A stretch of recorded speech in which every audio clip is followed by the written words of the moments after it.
have been here often. You more than most of you know the answer to most of these questions already. But when I'm stepping into a new room, it's fairly new, and that is how many actually are able to retire with $1 million or more? It's a very simple question. For those of us who are close to retirement age, approaching retirement age, what do you think? You can lay it in the chat. How many people, what percentage of Americans actually retire with $1 million or more? What are your thoughts? What do you think? And in addition to that, what is the median retirement nest egg size? It's actually less than 2%. It's somewhere around like 1.93 or 1.94. I used to know the specific number, but I've always called it less than 2%. So the moral of the story is for those of us who, when I'm talking to someone who wants to grow their retirement, when I ask them what are they expecting to have, like what is that goal? That goal is usually $1 million. Well, just so we're clear, less than 2% of Americans retire with more than $1 million or more inside their retirement account. So put that in perspective. What do you need to do right now to help get your retirement there? And then what is the median retirement nest egg size? So if 2% or less than 2% retire with $1 million, what is that median size? Like what is that? It's not average, but what is that median size retirement nest egg you would expect to see? Is it 800,000? Is it 700,000? What are your thoughts? If you have $1 million inside of your traditional retirement account, how does that translate to income? That median nest egg size, meaning total, is right around $200,000. If you have $1 million inside of your retirement account, what do you expect versus the actual? And that actual yearly income of $1 million is based off that 4% rule, which is $40,000 a year. So it's pretty sad. Usually the reason I'm asking these questions is I want you to think about why we're even here, what your current retirement account is doing for you today, and what other actions could you take? What other position could you put your retirement dollars in to be able to generate income? And this is where it's all about structure. It's all about how your current retirement account is sitting, where it's sitting, how it's structured, what you can or can't do with it, and what are those things that you can do. And so Yeah. when you hear me talk about being properly structured, putting your money in a position to be able to do what you want to do when you want to do it without question, without reason, without anyone looking over your shoulder. So you hear me talk about being properly structured a lot. You hear me talk about being self-directed a lot. And at the end of the day, it's about control. It's about you having full control over your money to be able to do whatever you want. When you hear me talk about structure, when you hear me talk about being self-directed, you may hear these terms coming from other places.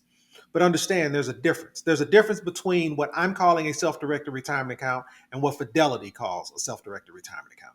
And Right. that difference is control. And so when we talk about when I talk about non-traditional investments, meaning you can use your self-directed retirement account to invest in what you want. Like what does that even mean? And I pull this list up a lot. And this list is, I'll call it very incomplete. This is a small fraction of what you're able to invest in. And things as simple as real estate, land, subject to gold, silver, crypto, like what you can invest in, the list is really infinite, meaning it's not about what you can invest in, it's really how strong or how open is your imagination. Because if you can think it, you can probably invest in it. Now there are some rules that we have to follow, but when I'm talking about a self-directed retirement account, I'm talking about providing you with the ability to invest in what you want, not just the mutual funds, stocks, and bonds that your current custodian has, or not just the items that the active custodian that you have says you can invest in what you want, but they have to approve it. I'm saying there's no one standing over your shoulder. You have complete autonomy to be able to invest in what you want. And the list, like I said, is extensive.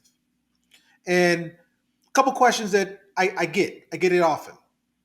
And it's like, why doesn't my current Edward Jones financial advisor allow me or share with me these same items? Like, what is it about what I'm communicating versus what traditional financial advisors are communicating? Why is it so different?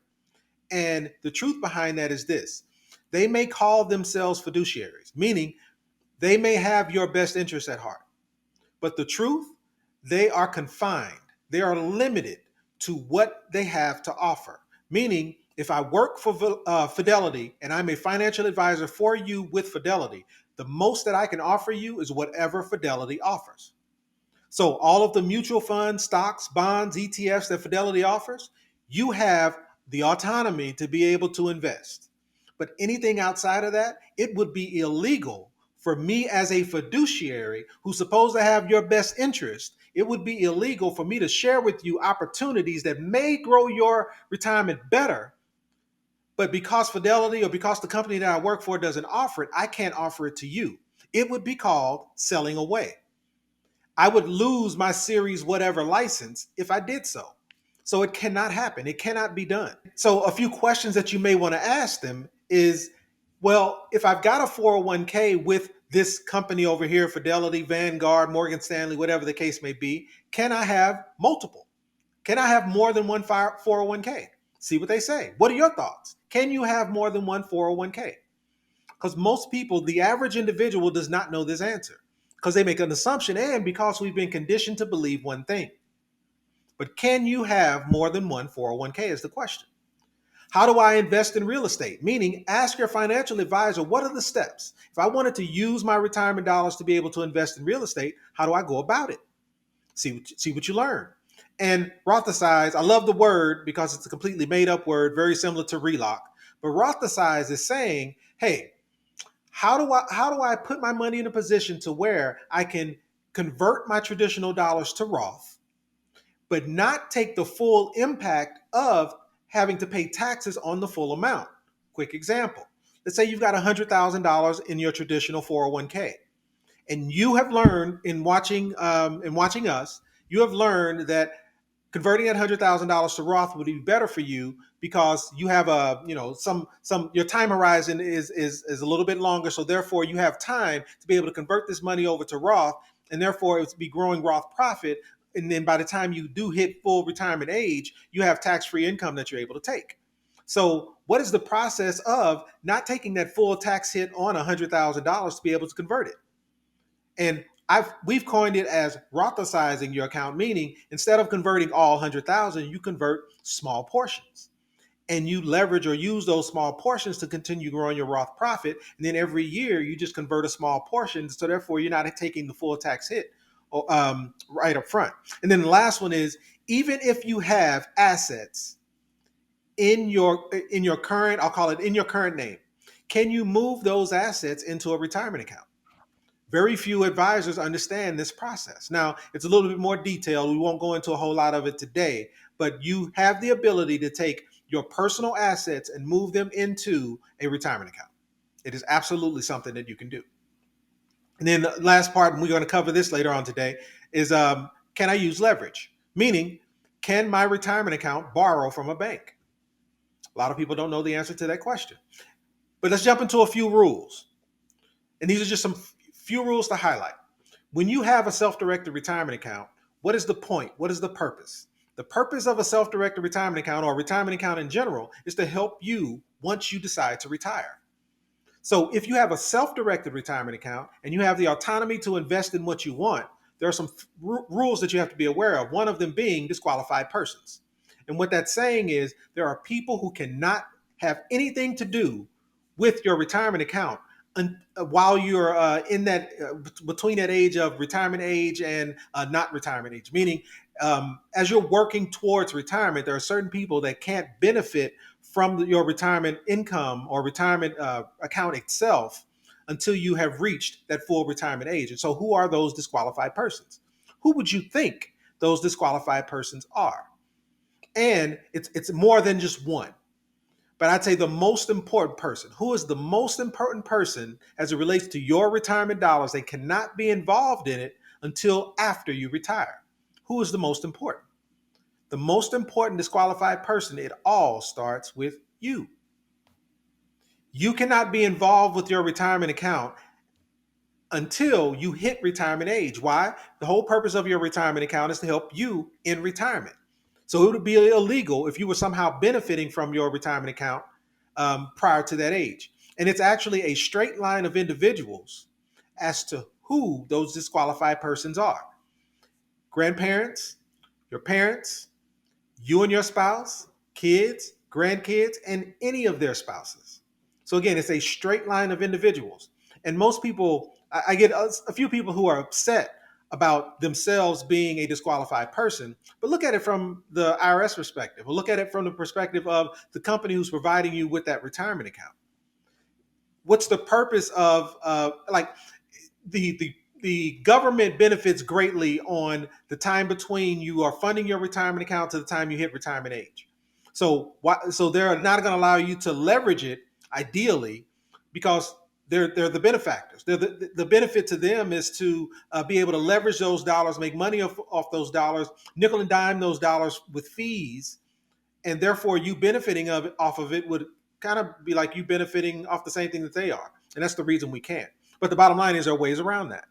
So who are those disqualified persons? Straight line of individuals: your grandparents, your parents, your kids, your grandkids, and any of their spouses, to include yourself. But pay attention to who I didn't say. I didn't mention your brother.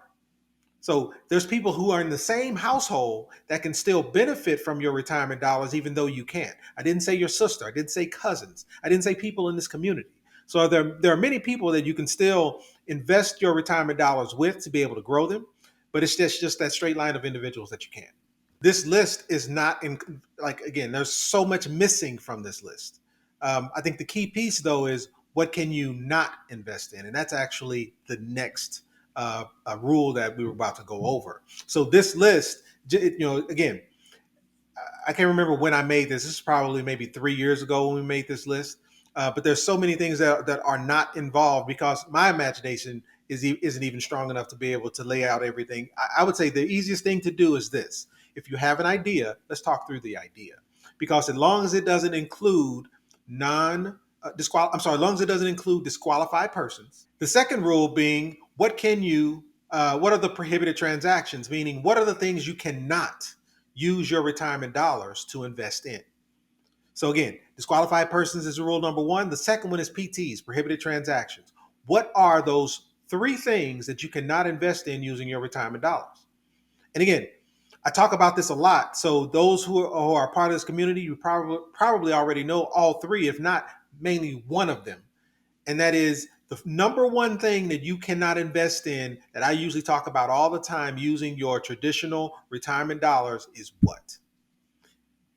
And I'll give you a hint. Usually it's related to a skier. So the number one thing you cannot invest in using your retirement dollars is life insurance. So you cannot buy life insurance using retirement dollars. Just a fact. And the second one is S corp shares.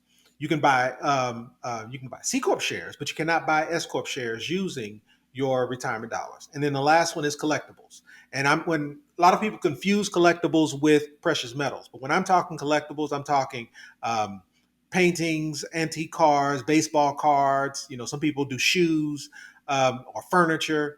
But the bottom line is you can't buy collectibles using your retirement dollars. Those are the only three items. There are no other items that, I'll put it this way, outside of these three, there are no other items that I'll call it impede your ability to use your retirement dollars how you would see fit. So I go back to the limit is really more your imagination than it is what you can invest in, because there are no limits outside of these three items and the disqualified persons. I just had this conversation today, but what if my IRA or my 401k does not have enough money in it? I was talking to a gentleman, he only had $15,000, and his concern was, is it even worth me moving the $15,000 into a self-directed vehicle so that I can have access to it, because there's not much in it. And so I started peeling back the layers, meaning, what's the goal? What's the objective for you wanting to have control over your $15,000? And the objective was, hey, I have my sight on a couple of properties in some, I'll call it low-income communities, that $15,000 is significant, but it's just not enough to buy the full property.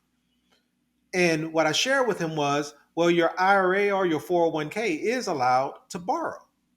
And what that ultimately means, I go back to, you're not limited to how much you have, you're more limited by your imagination.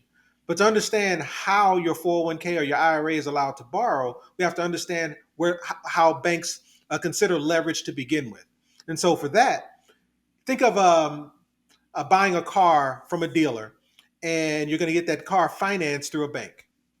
9 times out of 10, when you fill out the loan documents associated with that car that you're purchasing, What you're saying to the bank is, if I default on this car, if I default on this car loan, you can come after me. Meaning the bank's recourse. If you were to sign your name on the contract of the loan for the car that you're buying, the bank's recourse is to come after you. Well, the first rule that we talked about was disqualified persons. Who is the number one disqualified person? You. So if you are the number one disqualified person and you have a 401k or an IRA and you're looking for leverage from a bank to be able to bridge the gap between the $15,000 that you have and the $50,000 property that you're looking to purchase, what is the bank supposed to do if you are a disqualified person? Well, they cannot lend to you and they have no recourse against you if you were to default on their loan. So therefore, their only course of action to be able to lend money to you is through the form of a non-recourse loan. Non-recourse loan basically saying the lender has no, well, let's just kind of step through an example. If you're using the example of the gentleman who had $15,000 in his IRA, moving it into a self-directed 401k and going to purchase a property for 50,000. So he's got to bridge the gap of 35 grand. Well, if the bank is going to lend his 401k that $35,000, when they lay out that application or the paperwork to be able to apply for that loan, when he signs it, he can't sign it as just him. He's signing it as the trustee of the 401k that holds the that actually holds the property, meaning the 401k is purchasing the property, not him. So when he signs on the dotted line, he's not signing as just he as the individual. He's signing as the trustee of a 401k. And therefore, the bank is lending based off the strength of the opportunity. And they're holding the property as collateral. And again, just to peel that back a little bit, the bank can't run his credit. So it doesn't matter what his DTI is. It doesn't matter if he's been through several bankruptcies or if he's currently in a bankruptcy, because the bank cannot look at his social in any way, shape, or form. The bank's only course of action would be to lend based off the strength of the property. If it seems like it's a good opportunity for the bank to make arbitrage, then they will lend him the $35,000 for him to go do that deal. Otherwise, he would have to move to another non-recourse lender. Does that make sense? And again, blowing through this. I know I'm moving pretty fast, but the moral of the story is your retirement account is allowed to borrow. And this is a consistent theme that I'm starting to see as people call me looking for products like this.